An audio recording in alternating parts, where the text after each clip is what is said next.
नमस्कार सांगमाने आसंतु Maggi बनैबा। Maggi बनैबा तार सामग्री गुड़िक मुझे सब नहीं जाइए। प्रथम काटी बीन्स, टमाटर, तापर काटिली आलू,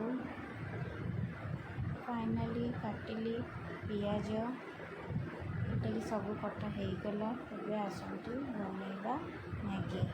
मैगी बनैबा प्रथम गैस ऑन कर कढ़ई गरम करी हूँ तेल देली। तेल टिके गरम होगापर पियाज देली। पियाज भलसे पाचिगला आलू देली। आलू टिके भलसे होगला बीन्स देली। बीन्स भलसे होगापर टिके गोलई दबा।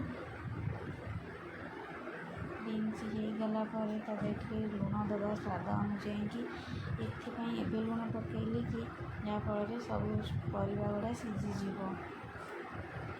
ये चलतु पकईवा हूँ टमाटर। टमाटर पकईदे पचरे टमाटर पकईबार कारण हूँ टमाटोटा जल्दी सफ्ट हो जाए से मो पचरे टमाटर पकईली। ये चलतु पकईवा हलदी गुंड। हलदी गुंड हूँ सब प्रकार रोषेईर कलर बढ़ाए।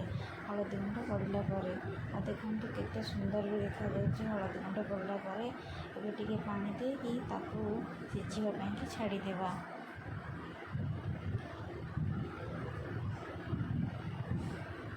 देखु ये से फुटिला। आसीगला आमर मैगी। ये चलते मैगी पकईवा। देखु मैगी एमती छोट छोट खंड कर पकईवा। मैगी तो पकईदेली भलसे गोलई देकी सीझापी छाड़ीदेव। ये आसीगला हूँ मैगीर टेस्ट जोटा कि मैगी मसला। मैगी मसला पकईले तार टेस्ट बढ़िया आसे। चलतु देखा केमी आमर मैगी होगला।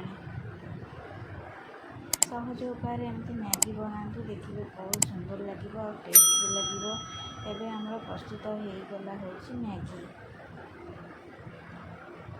देखो केते सुंदर लगुच। फाइनाली आमर होगला एबे मैगी।